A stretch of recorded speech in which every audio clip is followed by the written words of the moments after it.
Commander Drell Voran had seen many things in his 4 decades of service to the Urus Dominion. Rogue telepathic incursions, starworm migrations through contested sectors, even that time a Varnathi insurgent tried to smuggle a sun fragment in, a digestive sac, but nothing prepared him for what blinked across his security console that morning. It began, absurdly enough, with a casual wave. The footage was clear. A human woman, species verified, demeanor unverified, walking up to the main gates of Citadel Deeplock, hands in the pockets of a scuffed leather coat, humming. Guards stepped aside. One of them saluted. That alone should have triggered a court-martial, but no alarms, no system response, not even biometric rejection. "She walked in," said Officer Talnek, voice trembling. "Was she armed?" "Drell?" asked, his 8 eyes narrowing. Talnek hesitated. "Only with confidence, sir, and possibly a grudge." The commander slammed one clawed hand onto the control panel, hissing through his mandibles. "Seal the inner sanctum. Engage lockdown protocol Voran 7. But even as the command left his lips, another feed flickered on. The woman, Elis Vale, according to a disturbingly incomplete file, was now sipping from a vending cup inside the Citadel Cafe, legs crossed, chatting amiably with a scientist who looked somewhere between captivated and spiritually conquered. Drell's second-in-command, Lyra Voss, entered briskly, datapad in hand. "Sir, she bypassed biometric checkpoints, multiple ones. She has no key, no authorization, no Dominion tag. She didn't even swipe in." Drell whirled. "Then how in the void is she inside?" Voss, pale and grim, simply turned the pad to show a line of log entries. Each one read, "Access granted. Override unknown." "I think," Voss murmured, "she's not hacking us. She's accepted by something. Maybe the system itself." Drell barked for containment squads, neural gas dispersal, a perimeter purge if necessary, but every attempt hit the same wall. Passive failure. Gas vents opened, but pressure refused. To build. Troops assembled, then froze mid-stride, dazed as if the air itself whispered second thoughts. Ellis passed each checkpoint with no visible effort, occasionally tossing out commentary like, "Is this hallway supposed to be intimidating? Or is it just trying too hard? Or, you guys have more locks than friends." One soldier, when ordered to fire, lowered his weapon and asked if she wanted a tour instead. Meanwhile, Drell stared at her progress, hallway after hallway, chamber after chamber. Vault doors that should have required blood, bone, and will to open simply eased apart like polite curtains. Inside the core reliquary, where the neutrino prism pulsed behind walls of neutron glass and sentimentality, Ellis paused to read the commemorative plaque aloud. 70 years, 12 planets, 1 doomsday core. Wow, someone really needed a hug. She whistled as she unlatched the casing, carefully lifted the glowing object no being outside the high technocratic circle was supposed to touch, and, after brushing off a speck of dust, slipped it into a canvas messenger bag. "Earth, we. Try harder," the stitching read. Back in the control room, Drell's composure fractured. "She's stealing the prism. She's just picking it up like it's fruit." Voss didn't reply. She was watching another screen, fingers tightening. "Sir," she said finally, voice low, "I ran another scan on her present signature. It's not consistent. She registers, then disappears. Not cloaked. Gone. Like she steps out of reality for a second. Like she doesn't fully belong here." Drell gripped the console with all 4 hands. "What is she?" Voss just shook her head. "I think we're asking the wrong question. It's not what she is. It's what we're not." Outside, Ellis strolled to the exit, prism humming faintly at her side. A pair of guards blinked and offered no resistance. "Nice place," she said casually. "Could use fewer murals of conquest and more vending machines with peanut M&Ms, though." Then she vanished down the corridor, leaving the heart of Dominion, power hollowed out, silenced, and existentially rattled. And somewhere, deep in the collapsed layers of protocol, the Dominion systems wrote one final line in her log. Presence, unknown. Permission, always. The inner corridors of Citadel Deeplock, once lauded as the most secure fortress in the known galaxy, had become eerily quiet in the wake of Ellis Vale's passing. Not because alarms were blaring or soldiers were marching, quite the opposite. After her stroll through the core reliquary, something imperceptible shifted in the atmosphere. Doors still opened, lights still pulsed, but with a strange delay, as if the infrastructure itself hesitated, unsure of protocol in the presence of someone who rendered protocol meaningless. Commander Drell Varan barked new orders: armed convergence, biochemical nullification, AI override. But the Dominion systems returned the same answer in increasingly unnerving tones. No anomaly detected. Even the Dominion's predictive war thought, engines, capable of mapping outcomes 3 seconds ahead of real time, had gone silent. They simply refused to model her.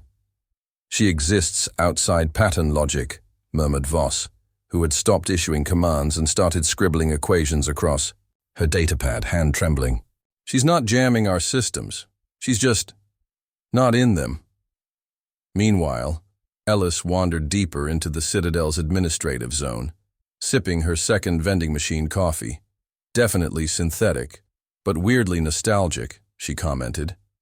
To a stunned logistics officer who found himself nodding and absently reading wall-mounted plaques commemorating battles she seemed to find cute.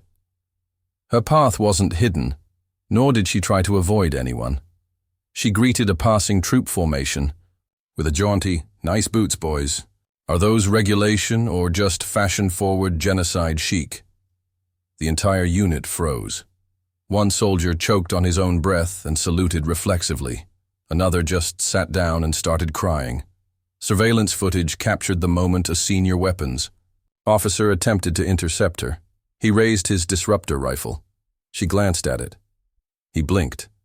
And then, slowly, he set it down on the floor, backed up, and said, "Sorry. I think I forgot what I was doing."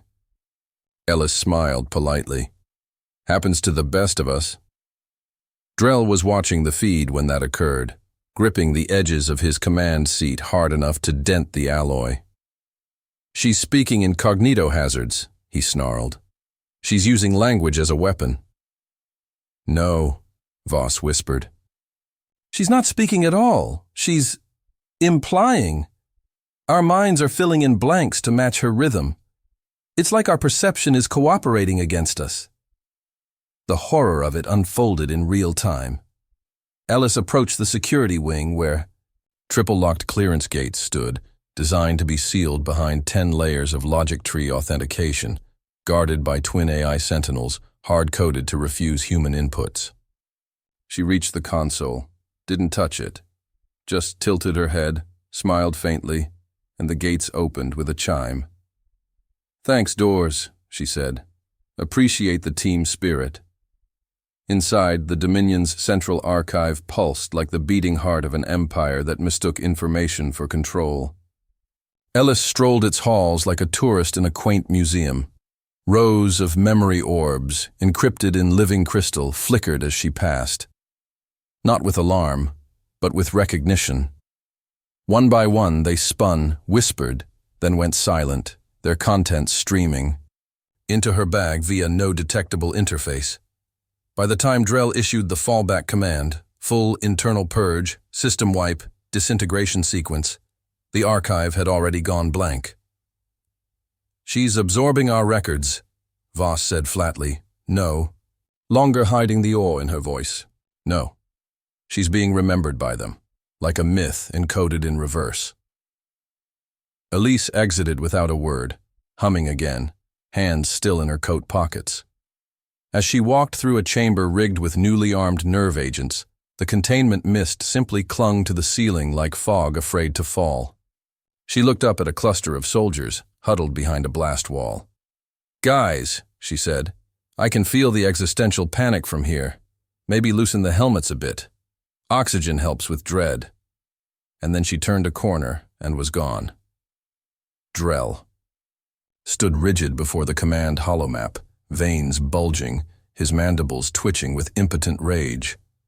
"What kind of warfare is this?" he hissed. Voss didn't answer. She was watching a frame-by-frame playback of Ellis looking directly into a surveillance cam and winking, not at the lens, but at the viewer, at them, at him. A soft chime announced a new system message. Drell glanced down. It read, "She is now part of the building." He collapsed into his chair, unable to breathe. "She's not infiltrating," Voss whispered. "She's being accepted, like a concept, like gravity." And somewhere, unseen, Ellis walked on, unconcerned, already nearing the vault containing the Dominion's final defense protocol, one that would, by all calculations, never need defending from a woman with a tote bag and a lopsided grin. The vault chamber of Final Protocol Zeta, nicknamed the God Box by Dominion engineers, was not meant to be opened, accessed, or even remembered without the coordinated consent of 5 living warlords, 3 encryption symbiotes, and the Master, AI chorus embedded in the subcore strata of Citadel Deeplock. It was the endgame, the doomsday switch, the neutrino prism secured within a labyrinth of living stone and artificial wrath, built to survive planetary implosions and timefold incursions. Ellis Vale, for reasons best known to whatever post-physical definition of humanity she embodied, arrived at its threshold with the same energy one might bring to returning a library book a few years late. Her gait was casual, her expression mildly curious, and in her right hand dangled a worn canvas bag, like it held groceries rather than the most dangerous piece of antimatter engineering in existence. The vault recognized her, not in the way Dominion systems usually verified, no biometric scans or alignment tests, but in a deeper, conceptual way. As she approached, the swirling security glyphs slowed, the temperature stabilized, even the reinforced gravwell anchoring the vault to the planetary crust eased by half a micron. The vault doors, rumored to be psychically bonded to the Dominion's collective chain of command, shuddered, resisted, and then sighed open. Drell Voran was watching. His breathing was shallow now, half of his vision faded to white static. "She is not supposed to understand the interface," he croaked. "No one does. It was designed to be incomprehensible." Voss, staring at the incoming footage, murmured, "Maybe that's why she does. She doesn't understand it. She just relates to it." Inside the vault, Ellis stood before the neutrino prism. It floated serenely in a containment field of 6-dimensional magnetics, a luminous sphere of condensed antimatter harmony, capable of erasing continents with a whisper. Ellis regarded it, like someone admiring a snow globe. "You guys really outdid yourselves," she said aloud, knowing no one in the room but everyone on the planet could hear her.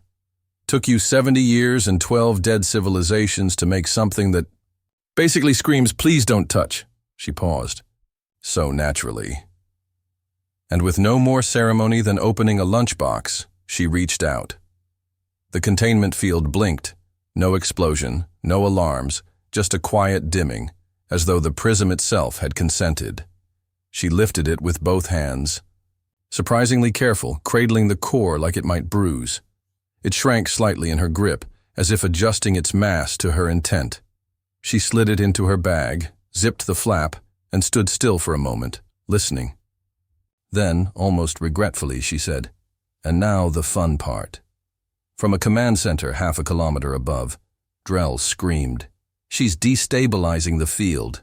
She's removing the core. Activate failsafes, activate anything." But there was nothing left to activate. Ellis Vale had already spoken, and the system had already rewritten itself around her. Across the Citadel, Dominion officers collapsed, overcome by exposure to the bleed-off of raw metaphysical collapse. The very idea of invulnerability bleeding out through conceptual seams. Security grids flickered, weapon caches disassembled themselves, and the command AI began broadcasting poetry, human poetry, in a soft, detached voice. Drell, shaking, leaned against the holotable. "She's breaking the Dominion." Voss was pale, her pupils dilated. "No. We built ourselves on fear of intrusion. We made our defenses recursive and paranoid. She's just showing us what happens when someone walks in who isn't afraid and doesn't belong in our logic tree." Outside, as evacuation sirens faltered and Dominion transports scrambled to flee what no one could define, Ellis strolled out of the vault. Her hair was tousled by a non-existent breeze. Her steps were light, her expression unbothered.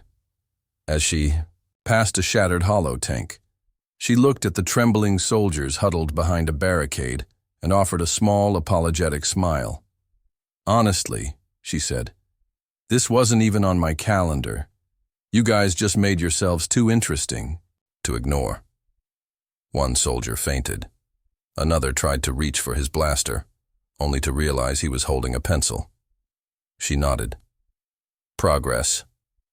Then she disappeared down a side corridor with no cameras, no alarms, no records, just a whisper in the Dominion data logs that simply read, "Presence, dissonant, purpose, clarifying." Minutes later, seismic alarms lit up as the core destabilization began. But it wasn't explosive. It was elegant. A nullification cascade. The air hummed with the sound of slowly reversed certainty. Laws of physics politely unraveled across 0.3% of the planetary surface before realigning around the absence. The prism was gone. Elis was gone. And so was the Dominion's illusion of security.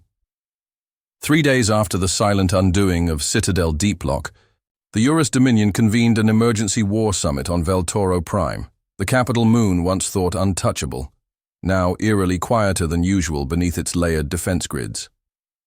Warlords, system chancellors, encryption clergy, all gathered in a colossal obsidian amphitheater carved into the bones of an extinct god machine, surrounded by cascading data spires and orbiting security citadels, still trembling from recent internal resets they couldn't explain.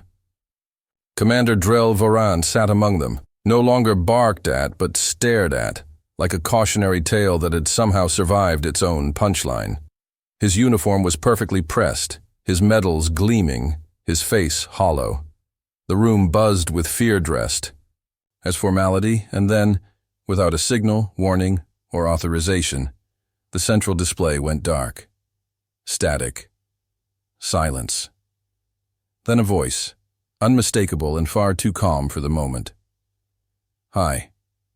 A single syllable, human, lightly amused, projected across every Dominion channel, simultaneously crashing all internal encryption and overriding even the summit's sovereign psychic shield. The screen lit up, not with her face, but a casual, mid-shot of Ellis Vale, standing barefoot on a rocky plateau on an unknown world, wearing a windbreaker, her messenger bag slung lazily at her side. Behind her stood a set of monoliths, clearly not of Dominion origin, pulsing with quiet rhythm, as if listening. "So..." "Yeah," she said, brushing a strand of wind-blown hair from her face. "Sorry about the deep lock thing. It was just begging for someone to walk in and check if the fridge light actually turns off when the door closes." The warlord of systems opened his mouth to protest, but the feed glitched, and his voice failed. Ellis smiled. "Oh, don't worry. This isn't a hostage video, unless you count your own fear of not understanding what's happening as the hostage, in which case, yikes." A soft chime rang as she reached into her bag and held up the neutrino prism, now sealed in what looked suspiciously like a children's thermos with property of EV, scribbled on it in marker. "I tested it," she continued cheerfully. "Very stable, bit loud when it hums. But I found a nice place to show you what it does. No civilians, no history, no cultural significance, unless you count moss." The scene behind her shifted to a new planet, lush, uninhabited, serene. In the next frame, the entire planet was quietly gone. No explosion, no light, just absence, like the universe had edited it out with surgical boredom. "You built this thing." "To terrify galaxies," Ellis said. "We repurposed it to make points." She turned back to the camera. "You have 24 hours to issue a formal apology to Earth, dismantle all active border fleets, transfer 30% of your quantum reserves into the Galactic Concord Reconciliation Fund, and, just as a personal favor, rename your capital from Vel Toro Prime to Mediocre Apology Rock." The silence in the chamber was absolute. Then she tilted her head. "Or," she added lightly, "I could pay your capital a visit. I hear the vending machines there actually sell real snacks. I'm curious." The feed blinked out. No countdown, no signature, just the weight of implication thick enough to drown in. The summit ended in chaos disguised as protocol. Within 10 hours, the Dominion's outer fleet lines withdrew. Within 16, Drell signed the surrender terms, his mandibles barely able to form the required syllables through clenched shame. And within 23, a plaque was mounted outside the capital citadel, "In memory of our illusions." For Drell, he was reassigned, not to a frontline command, but as an ambassador to Earth, a gesture of goodwill that felt more like a sentencing. Weeks later, orbiting above Earth's third moon in an assigned diplomatic cruiser with an absurdly friendly AI named Sharon, he poured himself a dark amber drink and stared out at the blue-white planet that had quietly turned the galaxy on its side. He barely reacted when a secure channel pinged. No origin data, no encryption, just a lazy blinking icon. He accepted. The screen remained blank. Then came her voice, smooth as ever. "Evening, Drell. Just checking in. Book clubs next week. Bring something poetic. And try not to cry this time." He closed his eyes and muttered into his glass. "To cultural exchange. May we survive her next visit." And far away, somewhere between presence and impossibility, Ellis Vale smiled and kept walking toward the next empire that thought it understood power.